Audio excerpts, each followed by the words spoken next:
How you going, guys, and welcome back to another episode of What Do You Do for a Crust. With us today, we have, and I've got to read this off because I want to make sure I get this right because there's some complexities there. We have student mentor, coach education tutor, chief staff, head coach, and technical director.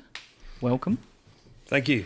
Thank you very much for being here. Hell of a description there, and I think particularly our Fast Five might not be as applicable because normally we go through the sort of the basics, but we'll give it a shot and see how we go. Just answer however you can, and it's absolutely fine. No worries. Salary range for all of those combinations? Probably between all of the different roles I have around sport, it's probably about the $100,000 mark. So good coin, very good coin. Pros and cons? Pros, very busy. I'm sorry, is that a con? Well, I guess it's your call, really. It's probably a con. Very busy and have to wear a few different hats. Pros is that I wake up every day and there'll always be a part of my job that I enjoy. No, I mean that's a very good pro. Yeah, it's a very good pro. Okay, key attributes. What kind of key attributes? We're talking around sport. We're talking around mentorship. We're talking about leadership, coaching. What kind of attributes and traits does someone need to have to be good in that role? My biggest strength for me is build great relationships, regardless of who that is.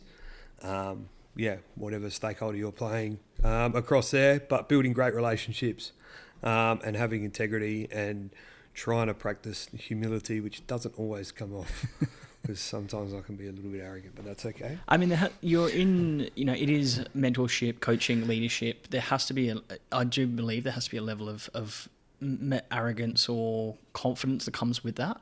Yeah, I think you're right. I think it's probably, when I was a lot younger, I probably was over the line of being too arrogant, and I feel like it's something I'm still working on, but I feel like I try and practice humility as much as I can. It's pretty good self-reflection from yourself that you've gone, actually, I recognise. I mean, okay.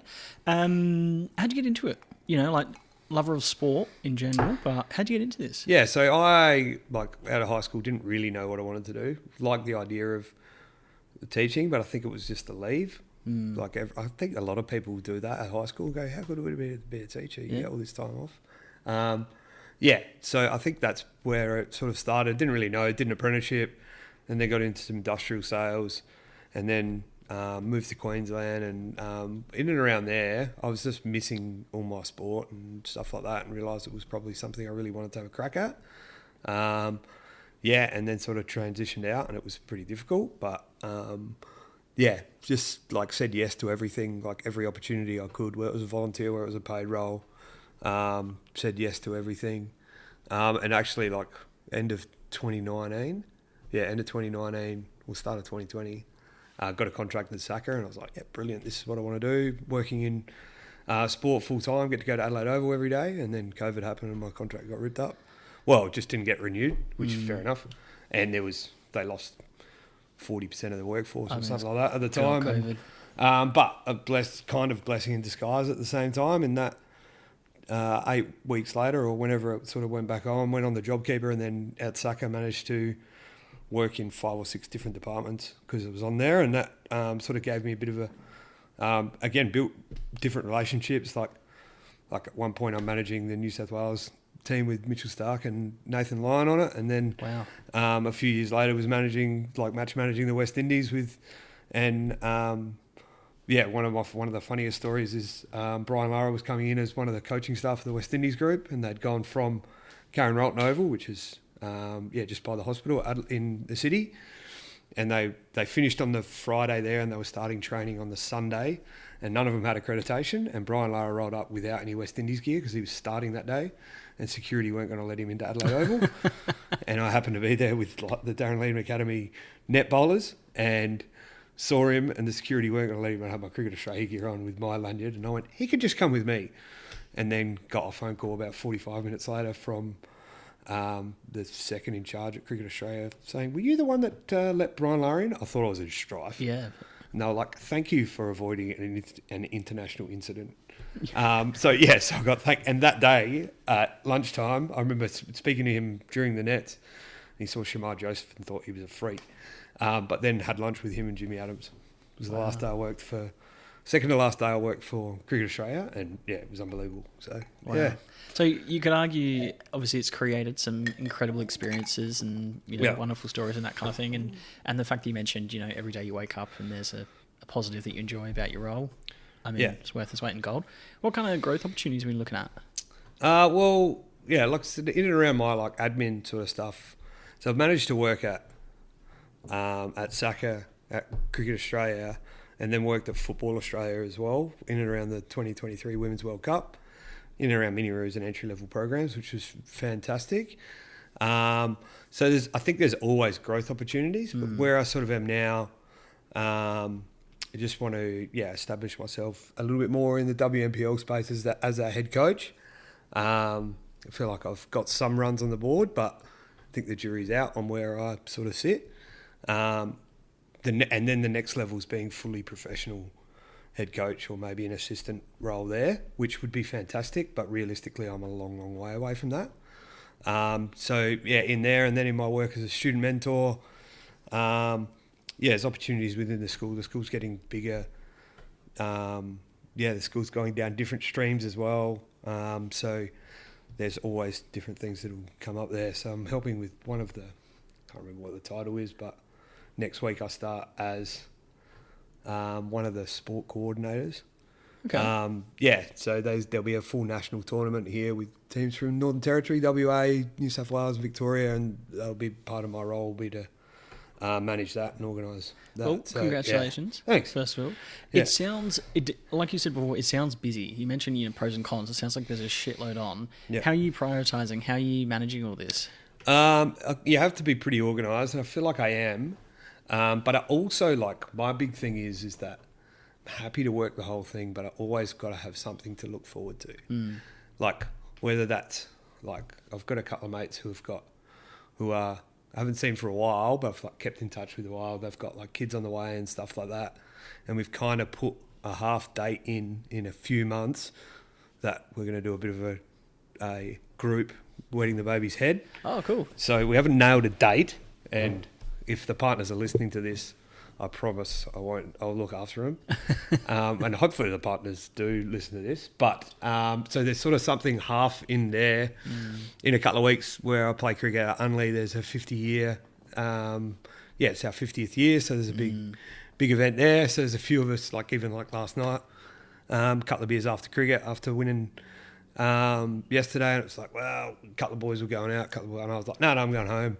It gives me something to look forward to in a couple of weeks. Those sorts of things. So having little goals in there, I think is really, really good. And then allowing yourself, one thing that I always used to battle with when I'm trying to get into the sporting industry is missing out on opportunity and missing out because you've prioritised yourself. And so if I have a Saturday night and that the Sunday I'm going to feel a little bit worse for wear, give yourself the ability and let yourself. I'm very, very lucky that I could get up at 11:30, 12 o'clock and don't have in your mindset that, you've just wasted the morning. Yeah, you wasted the whole day. Yeah. Do you know what I mean? So because the biggest regret is you just go, I've just fucking wasted a day. I could have been planning something else, but just giving yourself that thing. But really the thing is looking forward to it. Yeah, very fair. Things. Yeah. I'm curious. I'm very much. I love sport, and I think most blokes generally do, and a lot of women as well. Particularly for me, I find it's more than just fitness. It's more than just competition and dedication, and it's a big social aspect that comes with it as well. Which I think it sounds like from yourself. That's a real, absolutely real important avenue. Do you know, if you go back and when Phil Hughes passed away, and I think a lot of people felt that no one really knew how to feel. Yeah. And Ryan Fitzgerald nailed it on Nova because he said and you would see bits and pieces of him at Pornalunga and stuff like that, and he's got his boys down there now and moved back there. But he said that day on national TV, or a couple of days later on national TV, he was trying to put his finger on it, and it was being able to go to sport and be safe and know that you can come home and know that there's a community. Now, as a kid growing up, you love that because all your mates are there and that sort of thing. As you get older, you're going to compete, but then you're having a beer afterwards and you're doing those sorts of things. And I'm not a parent, but I imagine as a parent, seeing your kids grow through there and seeing your kids in different things would be fantastic. And about your kids being safe and a place where they can be happy and they can express themselves. And Fitzy said almost the same thing that Dad said when he was inducted as a life member at South Adelaide Soccer Club, South Adelaide Panthers Soccer Club, in that he said all you wanted, he's the exact same line as Fitzy did. All I wanted was to come here and have somewhere where my kids can be safe and where they can go and express themselves. And I reckon that's the thing about sport. That's very important. Is that, and I have a lot with coaching a lot of women's team, and there can be a bit of anxiety in and around that. Yeah. But my biggest thing is when I'm having that conversation is I want this to be your happy place. Be your release from your work, from your study, from your whatever that is, be your release. And so that if you're there for an hour and a half, 2 hours, if you're there, you're playing cricket, you're there all day, it's your release from whatever else is stressing you out. I mean, there can be a lot of pressure. You know, we put a lot of pressure on ourselves to perform or to improve or get better and, you know, lift the quality of skills and those kind of things. And ultimately, you want to win. You know, it is a competition. Yeah. I thought about this before. I really want to get your opinion on participation awards, given that you're a coach and where you sit with that. But I remember I've done a few, you know, seasons of AFL footy and club sport, and I remember not last year, the year before, we had a Headspace guest present one night. You know, we were all having beers and a feed Thursday night after training, and the head coach came in and was like, "All right, fellas, phones down, pay attention. Yeah. This is, you know, this person's come here. They've given up their Thursday night to present." And this woman, she was an incredible speaker and presenter, and she basically said, out of the group of men that are in this room, there's about 90 blokes, you know, anywhere from 40 to probably 17. And she said, you know, in the next 5 years, 4 of you will end up passing due to suicide. Yeah. And, you know, like, it was just crickets. And she said, now the benefit of that, and, you know, it's hard to turn that into a benefit. She's like, you know, all these boys have got everyone in the room here.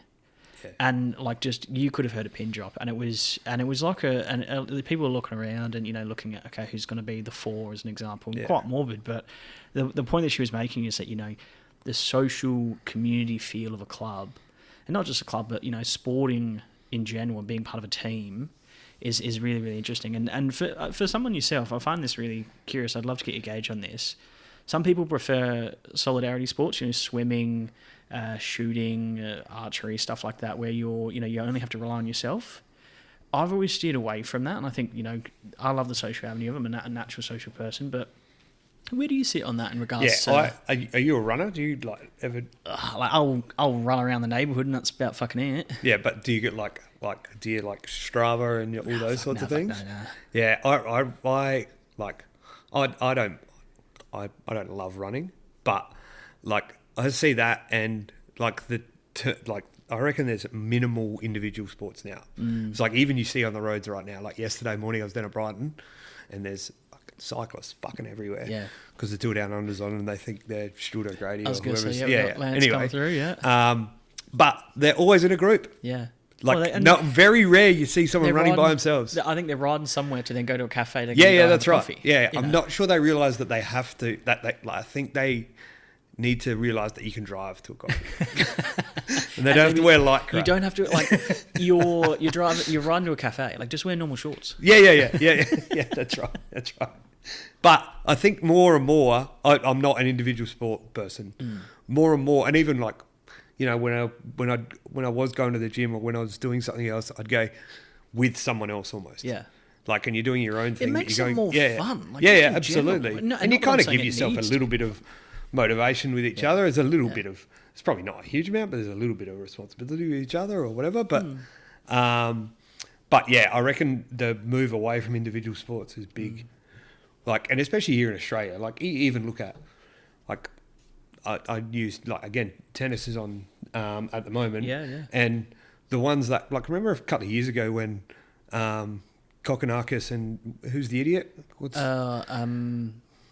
I know who you mean. He's not, I actually don't mind him. Kyrgios. The special case. Remember how nuts Australia went when they were playing doubles together? I mean, he's entertaining to watch. Yeah, like, and how nuts the crowd were going in Melbourne Park. Like, that was unbelievable. Like that's the way we are. So I think, as much as, you know, if you're an individual sport and you're all those sorts of things, good luck to you. And I have nothing against it, but I'm not an individual sport, and I reckon a lot of Australia would be similar. Like I think we're a lot better. We're wired to be team sport and to be.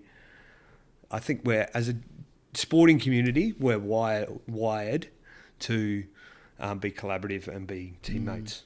I just think the benefits. I understand the intention of, I have to depend on myself.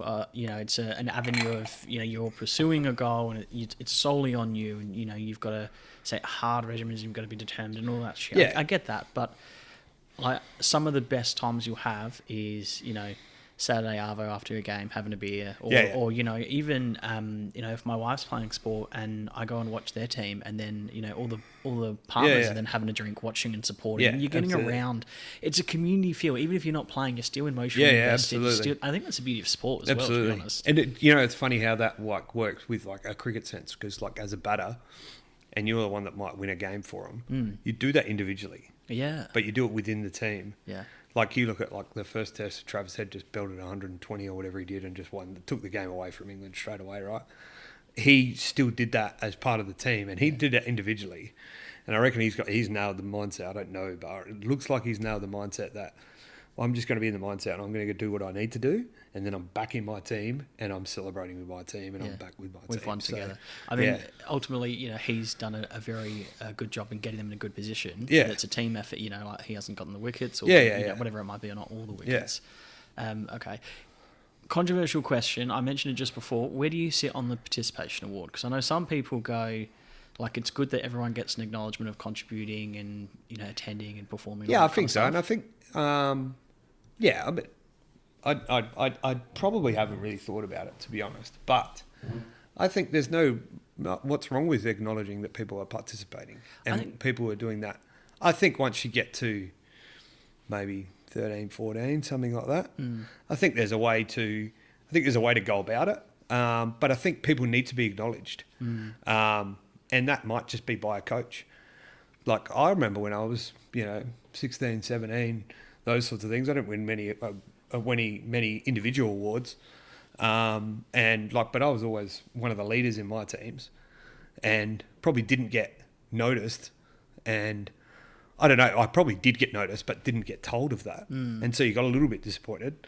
So, and even like I've had a bit of a issue this year with some of the girls I'm coaching. Not an issue, but just a few little things. Challenges in and around like recognition and stuff like that. And I think, why not having people recognise stuff? Yeah. And there'll always be people that will perform better, but no reason why everyone can't be acknowledged. Whether that is a participation award is a little bit different. I sit there and I think at the very least, it's something that still needs to be earned. You're still part of the team. Like you still have to rock up to receive it. Like at the same time, where do you sit as a group? Like say you played a grand final and a runners-up medal. Oh, yeah. I mean, salt and like wounds. it's actually an acknowledgement of a really good contribution because you've made a grand final. I mean, the fact that you don't want it. Yeah, I've seen people be like, "Nah, I won't take Nathan Buckley when he won the Normie and just shoved it in his sock and whooped off. Just wasn't. It was like, okay, because that's not what you're there for. No, it isn't. And I think that's it's true still charactership but of it's still an acknowledgement of something you've done really well. Hard work. I'm not a huge fan of Nathan Buckley, but I did admire that because it was, he's sort of not made about himself. He's about the team, and I'm here with the team 100%. So I respect that. Can we I want to get into coaching a little bit more then. Obviously this is a sort of career-based podcast, but, this episode's a little bit unique because, you've got many different roles. I think they also all intertwine a little bit. 100%.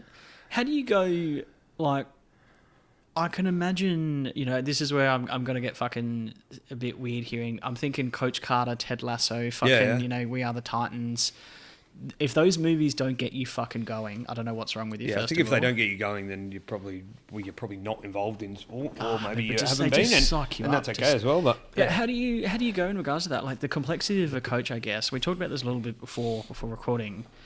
You need to be the leader, but you also need to, hopefully promote leadership within the group or the team. You need to. It's the overall intention of the club or the sport or the game or.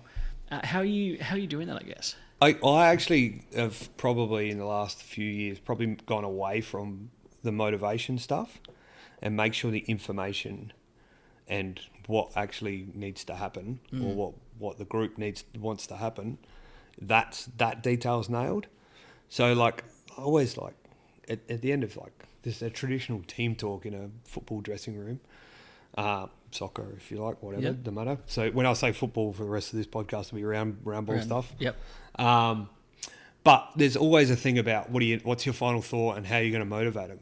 Well, I'm going to motivate them by giving them the right information and the information that's going to be able to be as effective as you can to be able to try and win that game. For your coaching method, is that consistent across all levels, across all sports? So I try to be, and I try to be really balanced. And try to be like, and I'll be honest with you, it came from an incident when I was an assistant coach over 10 years ago that I got stuck into a referee, and it was a referee that was on a transfer from New Zealand, and they were doing an exchange or something, and I was speaking to him beforehand. He seemed like a really, really nice guy. He lost control of this game. Oh, okay. And it can happen. And yeah, I told him to go forth and maybe fornicate with the sheep. Yeah,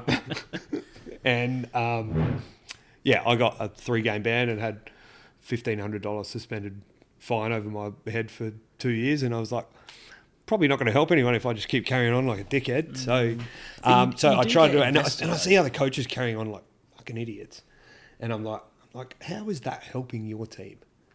Like, if you're getting stuck into a referee, or you're getting stuck into the other coach, or you're getting stuck, how is that helping your team?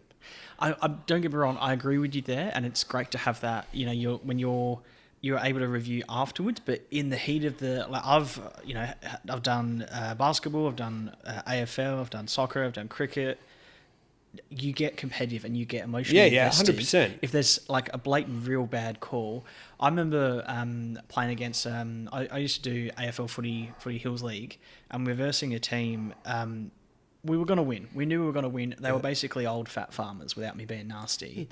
And they were there to hurt you. Yeah. That's why they're there. They know they're not going to win, so they're like, we're going to have a bit of fun here, and and I'm not a big bloke. Yeah. And I just remember getting absolutely hip and shouldered by a fella and just a real dirty tackle. Yeah. I didn't even have the ball, first of all. And, and they've just gone play on. And I've gone straight to the umpire and I'm like, what the fuck are you doing? Yeah. And he's like, I didn't see it. And I was like, mate, you're right there. How did you not see that? Yeah. And like my ear's bleeding. I think he like scratched my face, and he's like, oh, you're fine. And then he sent me off for a blood draw. And I was like, you do this to myself. Anyway, I'm getting a big. I'm already fired up from it. So you do get. But I think if you're the leader and if you're the coach and you're the one so if anything happens, but you also need to have that balance. You need to get that player back to an even keel, because at that point, can you do the job that you're supposed to do? Yeah, fair. Like if your headspace is there and you're at that point and you can't do your job that you're going to be there, then my job is to make sure you can get back to that as quick as possible. One of the most respectful things I think I've ever seen, and this is particular, I'm probably more AFL than football, like as in AFL, Aussie Footy League, but I think I'm a Crows fan, so no worries at all. I saw a game a couple of years ago. I know it's questionable here. It's okay. That's fine. We can disagree there. This was when Taylor Walker was captain for Adelaide Crows, and whether you like him or you don't, there was a player who very clearly had got a head knock and had a concussion and refused to come off the ground. Yeah, absolutely refused to come off, and he's like, "No, I'm fine. I'm absolutely fine." He was wobbling, couldn't walk in a straight line. Trainers trying to get him off, and he was literally. And trainers are trying to get him off. Physio's there, like, "Come on!" They're trying to lean him. He's not interested. Captain walks up, mate. You're not okay. You need to get off and have a look. And you couldn't. I'm paraphrasing because I was watching this. I wasn't actually there. And he just nodded and then went off. Yeah. And I admire that to sort of say, okay. Yeah. So I'm assuming a coach. I think that's what the same. Yeah, absolutely. I think the captain's kind of an extension of it. And it doesn't need to be. They don't need to be specifically great tactically or anything like that. But they need to be an extension of the coach to some point. It's an interesting. I like your avenue of explaining why. I always remember I'm not a naturally fit fella. And I don't like running, but pre-season is running for when I did footy or when I did AFL. And so you just run and you're doing, 5K time trials and all that kind of shit. And it sucks. It fucking sucks. And I always remember our coaches, and you'd go, okay, why are we doing it? And they're like, because we told you. And they wouldn't tell you hey, we're trying to get you guys fitter. So that you'll then, you'll have greater endurance, you'll outrun the competition. They would just say, because we bloody told you. And it probably would have been nicer for them to go, because we're trying to increase the overall fitness. We've noticed we lacked a bit last year. So I what you admire need, your what you attitude. need to do, and is specifically working with women a lot more. And this isn't anything, but it is. You have to give more detail and have to give a reason why. Yeah. Otherwise, you don't get buy-in. Well, I mean, And people if aren't you gonna if you're a blindly follow coach that you don't get buy-in from your players, you're fucked. Like you can't. Like if that's the first thing. If they don't buy into you, they don't believe you. Yeah. They don't believe that, and you haven't built the relationship to build that, then you're cooked. And so if one of those is giving them reason and giving them why we want this to happen, then they'll give you that. It's quite a hard, like you said before, you said one of the core attributes that you need to be able to do is build relationships and build them quickly. I always feel sorry for a new coach that's coming in because you're coming in with a team that's already together. Yeah. They've already, some of them might have already played or been playing since they were little. Yeah. You're then the outlier. You're the outsider. Yeah, You've got absolutely. to change things which they might not agree with. And, we did this 2 years ago and it didn't work. Like, Yeah. it's really then hard. How do you... Is that where maybe not the arrogance, but that's where the confidence and the leadership has to Yeah, come I think in? so. I think you just need to back what you're like. Like I've got a clear philosophy on how I want to play the game and how I want players to play and how I want to do that. And so getting that across the players is really, really important.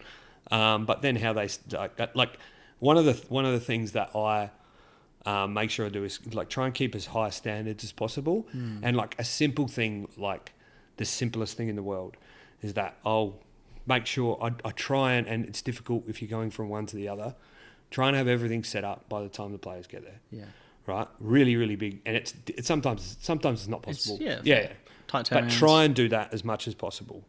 And then like my training sessions start at 6:30. I'll look at my watch and it says 6:30:00. I'll blow the whistle. Let's go.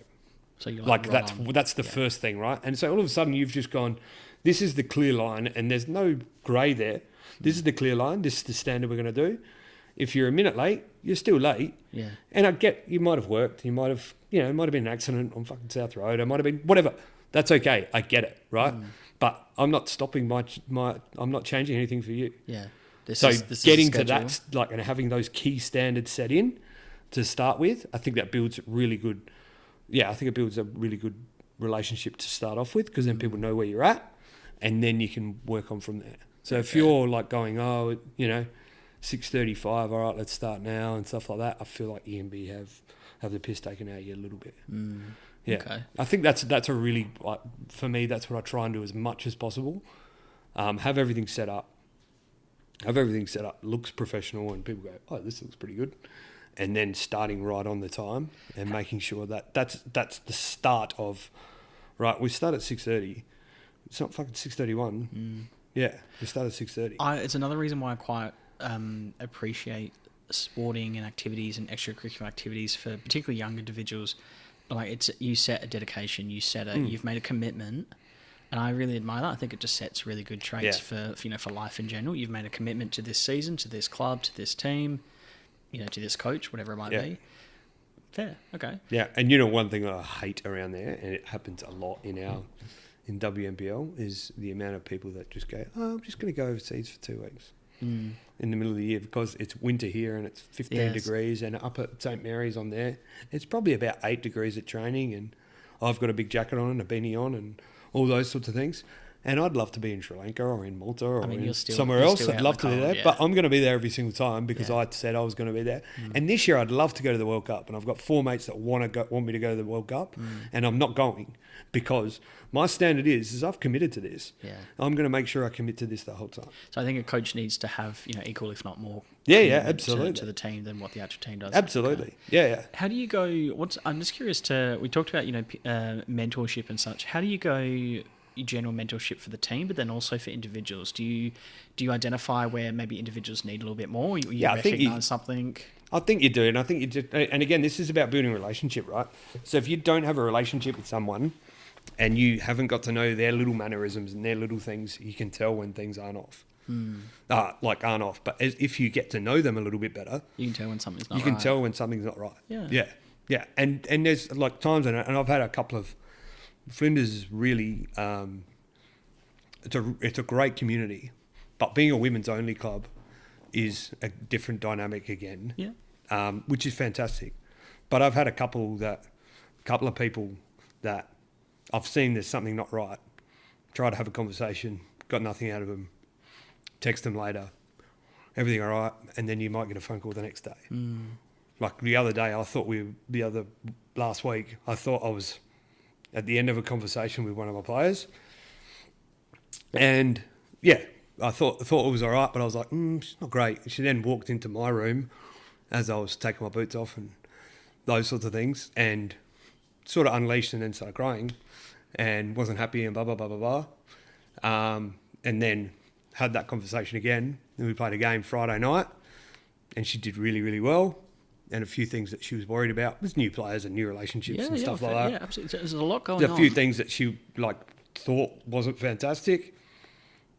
I actually said, trust me that it'll get better. And I'd already built that relationship with her, that she had that little bit of trust already. Got a bit better on Friday, and then texted her Saturday morning and said, how are you? And got really good feedback.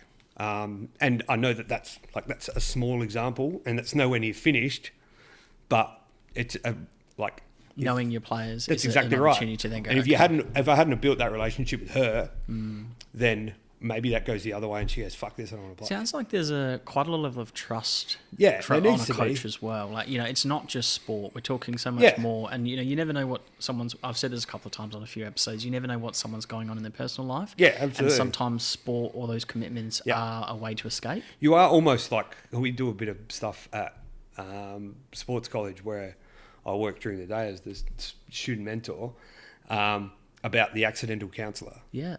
And that sometimes someone will just unleash, and just because they need to get it off their chest, you might not need to do anything about it. You just need to sit there and listen. And they just need to sit on board. They just need someone to listen. And then if you just do that, then, and it might even be a question of good, like a statement back of, thanks for sharing that. What do you want me to do now? Do you want me to give you a solution? Or do you want me to just listen? Or do you want me to do something? And all of a sudden, that has built a relationship. It's good that you ask as well. I do find, and I'm not that I'm saying I'm experienced to answer this, but having a background in psychology, a lot of the time, specifically men want to solve problems. Yeah. And want to go, okay, this is the problem you've come to me about. This is how you can Sometimes solve it. people just want to rant, though. But sometimes you don't want You the get it off problem your chest, solved. you feel a bit better. Yeah, exactly. Yeah. Or you want to solve it yourself and Yeah. go from there. Or they just might want your opinion. Very interesting, though, because it sounds like there's many hats, not just coach, but it's also, Yeah, I think we're probably we're not, at Flinders, we're not, because we try and keep the costs a lot lower. Yeah. The costs in and around football in Australia is We're not European level ridiculous. yet. Yeah, but it's ridiculous because our TV rights aren't fantastic. Yeah. So the money goes up, right, to Football Australia rather than coming down from the AFL. People go, why are fees so cheap in the AFL? Well, because of the TV rights, and they're not sending 15 teams to Asia across the year, all those sorts of things, right? Yeah. So the money comes down so they can keep it really affordable.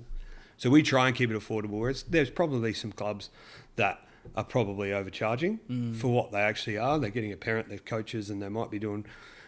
But if that's what you need to do, that's okay. I'm not. It's certainly not a judgment, but we try and keep it there. So we probably don't have the resource of having those extra staff members that maybe be able to help out. So I feel like I've had to do that, but at the same time, I'm kind of happy to do that because, again, in my role as a student mentor at sports college, you kind of have to do that there as well. So, yeah. Definitely many hats. Yeah, that's right. Because, again, so for those that don't know, sports college been around since 2018, I think.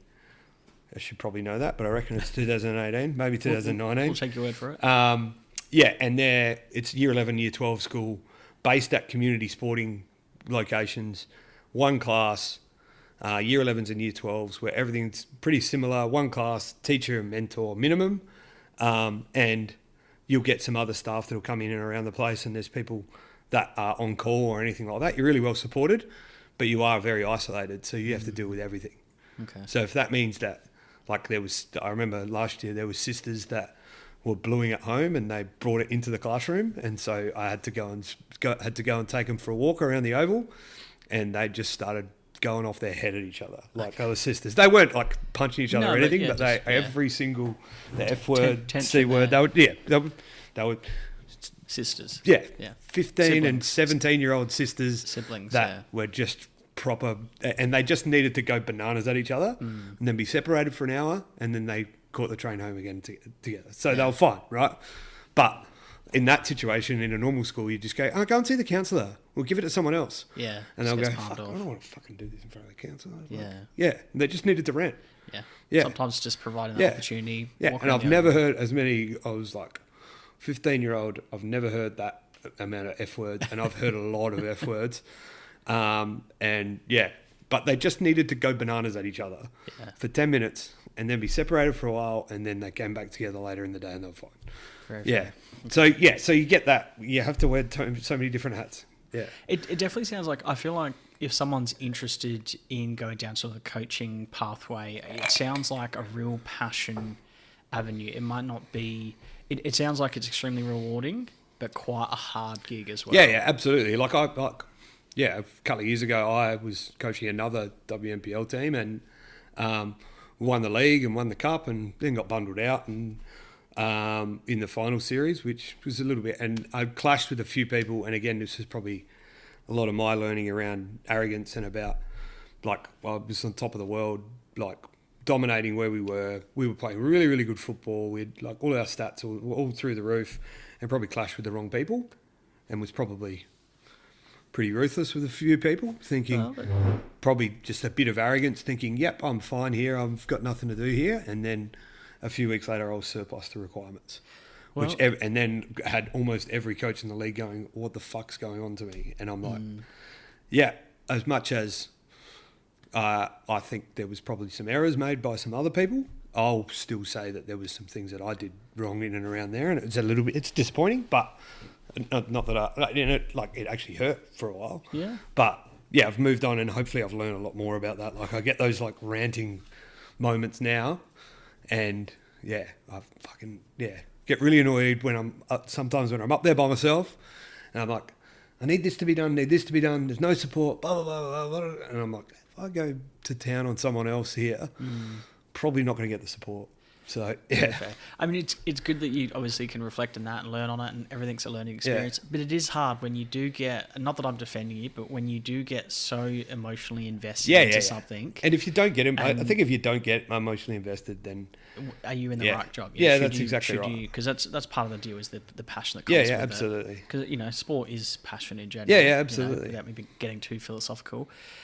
Another controversial question. Where do you sit on, because you talked about, sort of female sport, and it's great that female sport is starting to get a lot more action, a lot more progression and whatnot. There's still massive paid gaps. There's still massive differences there in a lot, or if not every sport. Yeah. It's a bit of a tricky one, and it is a controversial topic at the moment because, some people say, well, it's not about the success of the sport. It's not about the success of the player. It's about the success of the sport. If the sport is not as publicly or publicised as much, so say if we're looking like, say, basketball, NBL, NBA compared to, the women's version, their pay differences are huge because they just don't attract the same kind of numbers. Where are you sitting on all that? I feel like I'm asking you a point. I think there's a difference in equality and equity. And the difference there is, and there was a shot that I saw when I was working at Football Australia, and it was two kids that were both in year 3 or something. It was a cartoon thing, and they were both peeking over the fence, and one of them could only just, and the other one couldn't, and they both got the same. Yeah, they both got the same size box, and one of them still couldn't look over. But give one a little bit bigger box, and then they can both see. Yeah, but that's not equal. That's equality. So I think there's something in and around there that. Where, I look at AFLW is probably the easiest one to look at, and I'll go probably they play 10 games maybe a season compared to 24. Yes, and it's great what they're doing, and they're trying to get the money up and that sort of thing. And you're going, well, is that sort of fair? But then I go and look at the A leagues, and go, well, they're playing a very, very similar number of games. Why do the women only get paid 40 weeks of the year? And the men get paid 52 weeks of the year. And when they're asking these players that, Dylan Holmes put something out, and I've shared it on my Instagram a couple of days ago, they're training 4 or 5 times a week as well. Yeah, wow. In the mornings. So they're there at 8 o'clock. Yeah, we've got a couple of girls, a couple of people at sports college, they'll go to training in the morning and then come in late to school. And they do that 4 times a week, 3 or 4 times a week, travel, all the other things. Like the Adelaide United squad are going to Newcastle Tuesday, and they're back in Adelaide the following Tuesday. or the following Monday or something, because they go to Newcastle for a game, then they go to New Zealand for a game, train a couple of times in New Zealand, and then come back, and they're on a pittance of what an A-League men's player is. So that's where I'm looking at. Like, so the level of dedication is still there. I think and I think that makes a big difference. Like, and if you cut it down to what you're getting per hour, like the A-League women would be almost slave labour. Yeah. Like, I mean, I think a lot of people wouldn't realise that, you know, and wouldn't even consider to say, okay, well, the amount of time and effort in, you know. Yeah, absolutely. So I think closing the gap, I don't think it's ever going to be completely equal. What I do like is like, and I'm not saying this because I worked at Football Australia, what I do like is that I think they've got closer with, I think if you play for the Matildas and play for the Socceroos, say it's 20 grand a game or something like that, I think they both get paid the same now. That's nice. Whereas it used to be massively different. Different. And don't quote me on those figures, but I think they're very, very similar. But at the same time, the Matildas filled out 15 stadiums in a row or something. I was going to say, you could argue, and they weren't small stadiums either. So you can understand that brand's a lot different. Yeah. But I think that's getting there. So I don't know if I've actually answered the question properly. I mean, but you have. At the very least, we've unpacked it. Do we just need time to get? I think you do. And then I think you need to unpack like a little bit of, like, it's easy. Like, I'm nearly 40. I'll turn 42 this year, I think. Yep. White male that has watched sport for 30 years, 35 years maybe, something like that. Would be easy to say, like the cricketers, they don't hit the ball that far. Or they don't, like, you can't, like, you know, the girls don't dunk a basketball, or they don't do this, and so I don't want to watch it. But I'll watch Megan Schutt's skills for Australia, and how she hoops the ball and how she cuts the ball is significantly better than almost every Australian men's fast bowler. So if you look at some skill set, if you just have that closed attitude of it's, you know, women's sport, it's not as powerful, I think I think you're missing out on seeing some different skills. And it's a different game. Don't think it's. I mean, that's kind of the avenue as well, and I think it's getting around the new thing as well is still a good bit of fun. But it depends on what your poison is as well. Like, some people I know don't like sport and don't watch it, or they watch, I don't know, volleyball or something like that, but, you know, they don't particularly are interested in sort of one of the more popular sports, I guess, or some, like yourself, you know, watch a massive variety of sports. So I think it depends as well. Well, I watch a fair bit of both, and a lot of the time, like, vested interest. Like, I've been watching a heap of the under-23 Asian Cup. One of my ex-students is playing in there, and he's done really well. They got knocked out last night, very controversially, but watched a fair bit of that. I watch a lot of the A-League women games. Again, got a student that is playing in there, so have a vested interest in there. It's also where I kind of want to sort of go, so there's a bit of a vested interest in there. Very fair. But, like, even watching some, like, you know, coaching the women's cricket and watching that and seeing some of the skill set and seeing some of the like, coaching them and trying to get them different skill sets is something different as well. So very fair. Yeah. I noticed your glass is empty. Just give us 2 secs, folk. We're going to take a quick break just to get you another drink. Or I need one as well. All right, and we're back. Sorry, guys, we just had to have a quick drinks break, which is very important in sport as well. Yeah, that's right. You've got to stay hydrated, especially today. It's 36 degrees or something. It's bloody warm, so you need refreshments. And we are looking for sponsors at the moment. So White Claw, hard seltzer, if you're interested. Yeah, not bad. South Ave, if anyone local's floating around. There you go. Yeah. I'm curious on your avenue for the coaching's perspective. How do you get over a loss? Because I've had a few coaches over the years. And some of them will be like, all right, just move on. Move the fuck on. And then some are like, no, you need to reflect. And you need to, you know, we need to review what happened. Like, where do you sit? I think it depends on scenario and it depends on a few other things. Like, we played a T20 final today in the B grade and we got absolutely thumped. I spoke to them about it. I had a couple of young girls that were a bit upset. I think they were okay by the time we end, but I just said goldfish, be a goldfish. Don't like, remember maybe bits and pieces of it. But my other comment was, the sun still comes up tomorrow. You're still going to wake up. Yeah. Don't worry about it.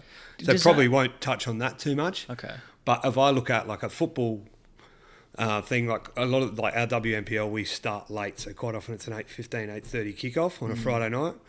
which is not fucking good. Not a. And what I time. loved, we played a friendly game the other day. What I loved is just a standalone fixture, standalone senior fixture. Make the seniors the start. But anyway, I'm going down a different tangent. You're right, go for it. But we'll finish quite often at Jeps Cross at the State Football Centre out at Jeps Cross. Service FM Stadium, I think it's called. 8:30 kickoff. Finish at 10:30. By the time you finish, by the time you get back here, it's probably 11:15. I don't reckon I go to bed till 3 a.m. Jesus. Because it'll be in my mind, and so if I try and go to bed and worry about it the next day, I can't sleep. Yeah. So I'll get up and I'll watch it, and I'll watch like little bits of timestamps, and I'll understand when things happened.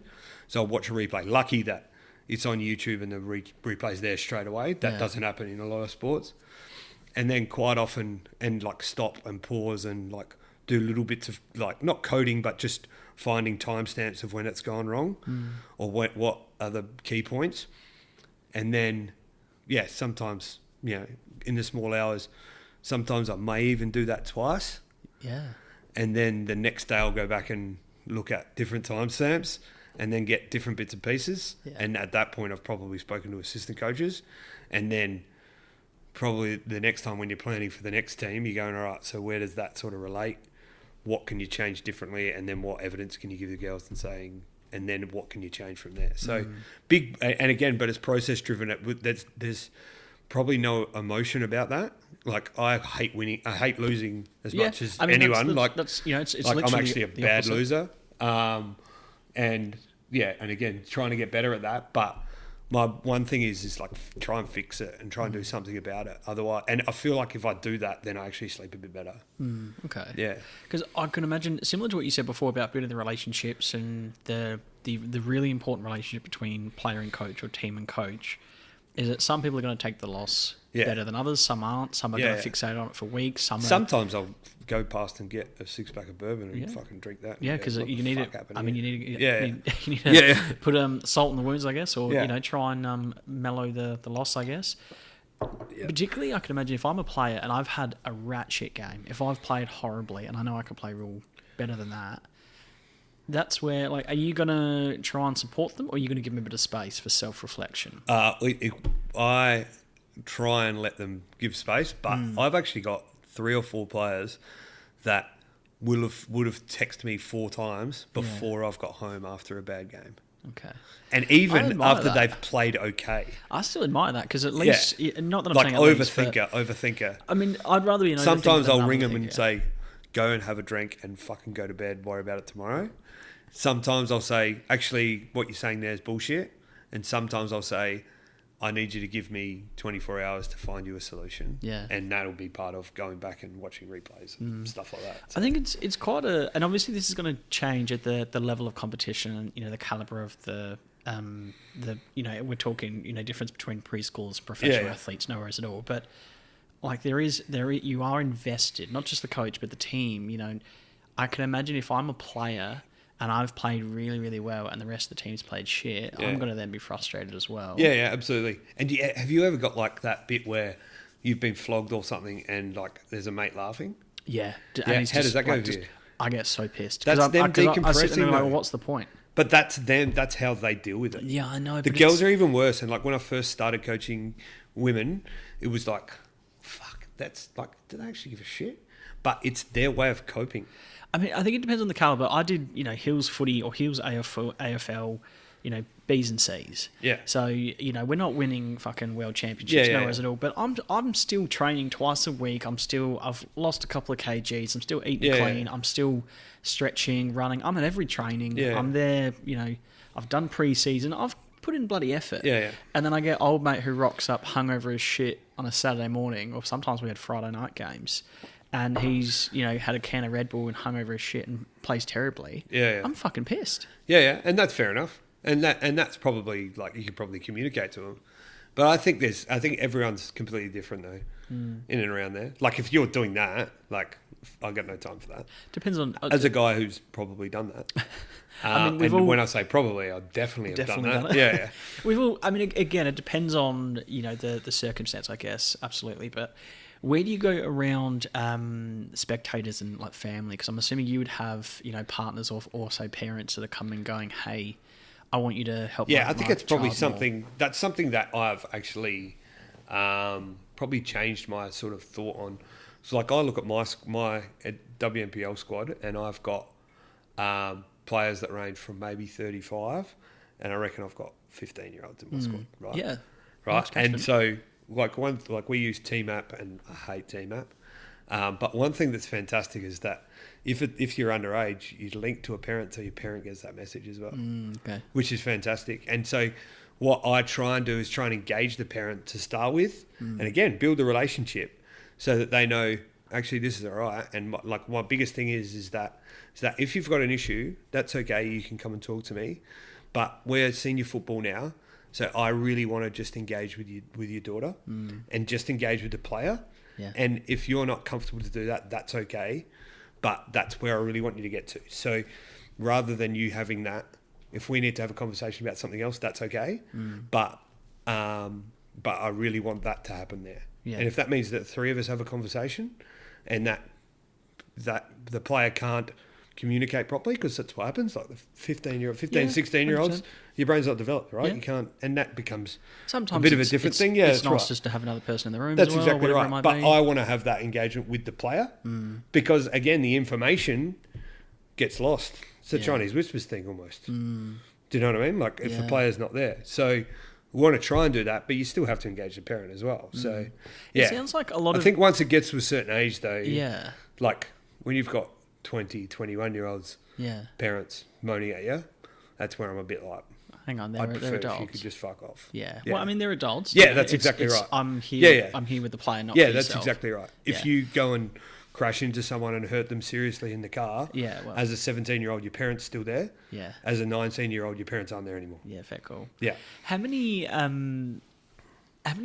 parents have you got that are, sort of going, oh, I reckon you should, as an example, you've got maybe a dad coming up going, hey, what if you... Too many? What if... Is that the answer?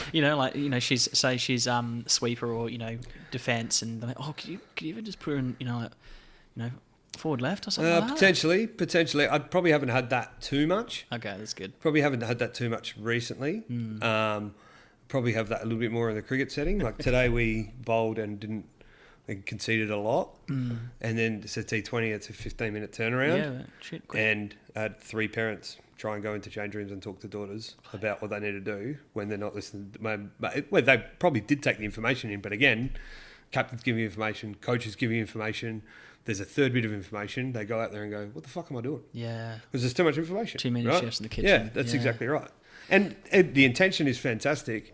And I actually had conversations this afternoon with a couple of people at the club and go, how do we politely tell the parents, stay away while the game's going on? I mean, this is where I do think it circles back to, it's a team sport. This is, we have literally a skilled and qualified coach and captain and assistant coach or whatever the setup is.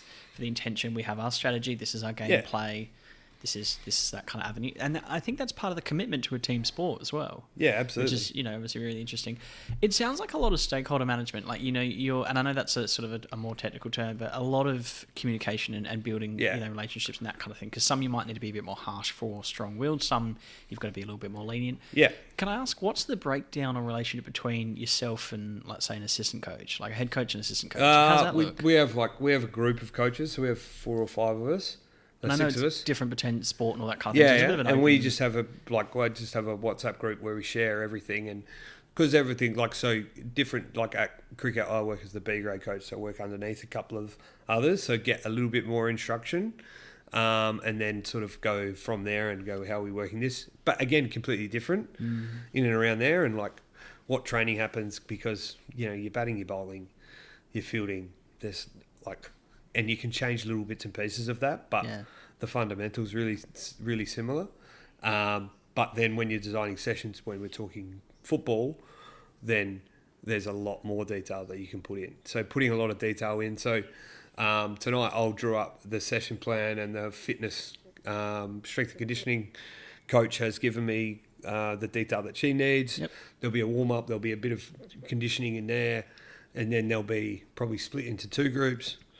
And one coach will work with his group, like the reserve group, and then the senior coach, I'll work with my group, and I'll have a couple of coaches on, like, say, I won't run the whole session. So after they do a bit of conditioning, there'll be little passing exercise or some small-sided stuff that I'll get one of the assistants to run, and then we'll go into the main part that I'll run, and then we'll probably go back in together to do a bit of conditioning right at the end. So, so again, it's managing people, but there's been a few times it's difficult as an assistant because sometimes, like, the coach wants to do everything, and I get that. But as an assistant, sometimes you're sitting there and going, fuck am I doing here? So that's the last thing you want them to do. So just having them to be able to contribute bits and pieces, and then sometimes they'll get that wrong, like on what the standard that you want, and so making sure you're going back into that and going, well, this is actually what I wanted you to do. Yeah, this is the intention of the drill. That's right. This is what we're trying to Can we achieve. have a look at this? Can we have a look at this? And how does pre-season go for you, and where you sit on that? Because I know that's obviously a lot of planning and a lot of intention and a lot of reflection on the previous season. And I know we're talking generalistic here. You know, this could be different, applicable to every sport. But I mean, when I was doing AFL, pre-season was pretty much running. Yeah. And I knew intentionally most players, particularly if they weren't in A's, would not come because they're like, I just know I'm going to run. And you could always tell mid-season, though, the boys that then haven't done pre-season because they're just that little bit slower. At that level there, as much as like the B's and C's coach probably getting fuck all money. But that's up to, like, they've taken that role on. That's up to them to engage your players. Yeah. Like, so I reckon we did 6 weeks before Christmas, and the worst thing is doing a fucking block of training without a game in there. Yeah. Isn't it? Right? So fair. I organised 3 games, a game every 2 weeks. Like, played an under 14 boys team, played a state league team, played an NPL team, and threw players all over the place, right? So there was something to look forward to. Yeah. But rarely, it's probably stepped up since we've come back from Christmas, but rarely there was a session where they did more than about 10 minutes of running that wasn't in a game or with a ball or with a skill component on it. Sounds like you've got a good approach there, because I remember dreading pre-season absolutely. for a lot. I was the same. Yeah, because we're at O'Sullivan's Beach, and Terry Hayes used to say, you got 8 minutes to get from this point, go and touch the kiosk at O'Sullivan's Beach, and then get back up to here. You got 8 minutes to do it, or something like that. Yeah, I remember I went past once, and it was like once you've done it in 8 minutes, there was a run that once you've done it in 8 minutes, then you don't have to do it anymore. And it would have been about this time of year, January, February, just before the season starts. I remember him counting once, and he was like 7:58, 7:59, 8 minutes, 8:01, 8:02. Unlucky, Tommy, you have to do it again, mate. Oh. Yeah. Couple of seconds off. Yeah. Yeah, I mean, there's always those people that like to keep fitness all year round and that kind of thing. But there's got to be an off period as well. Yeah, absolutely. You talked before at the start about managing. Obviously we know this is a busy role. We know it's a complex role. It's a lot of communication. It's a lot of managing. It's a lot of logistics. You talked about the overlap between when one season starts and the other does. That must just be bedlam for you. Can you unpack how that kind of looks? Yeah, so this is the really busy period. I'm lucky that where we work at sports college, we're not back until late next week, so it's given me a really good lead up. So the girls were supposed to come back at Flinders on the 5th maybe, and it was 41 degrees, so we couldn't train. Yeah, fair. So they came back the next week. So then, like you were saying to me before, what does this week look like? So this week looks like Monday, tomorrow night we've got training at Flinders, normal pre-season session. Tuesday, the juniors are starting. So in part of my role as the technical director is setting some of that agenda. So I'll be down there for that. Probably won't be I'll do a bit of a briefing for the coaches beforehand for half an hour and then sort of let them go. Then watch a little bit, but probably not be as engaged. Wednesday, I have training again. And like the girls' cricket is training. So I don't go to training with them during the week. I just go on game day. And then Wednesday, that's Wednesday. Thursday, I'm still playing cricket, so Thursday's my playing. Okay. Like, I go and train myself. Although I've played a few games recently, so when I say training, sometimes I go there for half an hour and have a hit and then go home. And then Friday, we've got a game with Flinders. And then Saturday, I'm playing cricket. And then Sunday, the girls have got a game as well. So yeah, and So it's then a busy schedule. Yeah, it's busy, Busy. and this bit here goes until the start of March. Okay, Yeah, geez. when the girls finish, when cricket pretty much finishes. Yeah, and then we'll sort of have like 1 or 2 nights a week. My free. guess is that in this kind of avenue, particularly in this kind of role, your time is extremely valuable, and it's very easy to get drawn into a lot of different sports, a lot of different clubs, a lot of different teams. A lot of hey, we're shorthand on this. Can you? I've always found it difficult to say no as well. That's what I was going to ask you. I've got better at it, but I've found it difficult to say. I found, particularly in club sports, which is a positive. We talked about social interaction and how it's a community feel, but you will get asked, hey, can you come and be our umpire? Hey, can you come be scorer? Can you, whatever it might be. Yeah. It is tricky to then say no, or like your time is, like you said before, like sometimes you need to give yourself the time to say, actually no, I'm going to go home and I'm going to give myself. And I'll have certain part of that. I'll map out my weeks and months and the nights that I'm not there, or the Sundays where I'll give where I won't be there present as the technical director on a match day. There'll be someone that'll sort of do a similar role. Like we kind of split it. There's a junior director that does a lot more admin sort of stuff rather than the coach stuff. So there's a bit of a split there. So that'll be pretty well. But they are really Flinders really good at that and that. If I need to have time off and if there needs because there needs to be, and I'm the same with some of my players, there needs to be that. Like if we're out of a cup competition or something like that, I might make them only train once a week. Yeah. Something like that. Or it might be one of the sessions a week we come in and run around with the juniors or something like that. So, so there's always some flexibility around it. But it is difficult to do that. But I think at the same time, you're not present, and so you can sort of work on some other things. Yeah, okay. If you don't obsess over it, and if you're not that engaged in it, you can't do it well. I mean, very fair, but we talked about that, you do get obsessed, or you do get, not you specifically, but you do get emotionally invested. You do want to go to all the trainings. You want to be that commitment. Can I ask you, we are getting to the end of our time. Yeah. And we've technically gone over time. But I wanted to ask you, if there's a listener out there who's, 16, 17, 18, a young individual, boy or girl, who's wanting to get into coaching, loves sport, has the same passion as yourself, or wanting to get in this kind of area of field, would you give them any particular advice? Go and observe. Observe? Go and observe. Go and be an assistant. Go and volunteer. Go and do a coaching course. All right. Yeah, that's what I would do. And in and around anything, I've got a bit of a rule with stuff that I've done, and I've had a few other bits and pieces, is that there'll be small tasks in my jobs that I don't love. Yeah. But every single day I love doing what I do. I think a lot of people would not realise the amount of administrative or back end work goes into just game day. But no, we've had to do 2 training sessions. We've had to organise all this. We've had to do this, and this. All the agreements in place. Yeah, that's right. Contracts, whatever it might be. Yeah, or if I catch a kid with a vape or something like that, I've got to, all right, I don't love having to fucking tell your mother that this is what's happened. Yeah. But I fucking have to, mate. Yeah. You've put me in that position. Yeah, exactly right. Yeah. I don't love doing that. Yeah. I don't love doing the RPL stuff that I have to do, but if I don't do that, then I don't get to be able to engage in some other stuff. Yeah. So I mean, I am a firm believer of there's no perfect job. It is called work. It's paid work. They have to pay to be there. But there are. 100%. It sounds like this is a very much a rewarding and a really lovable job here.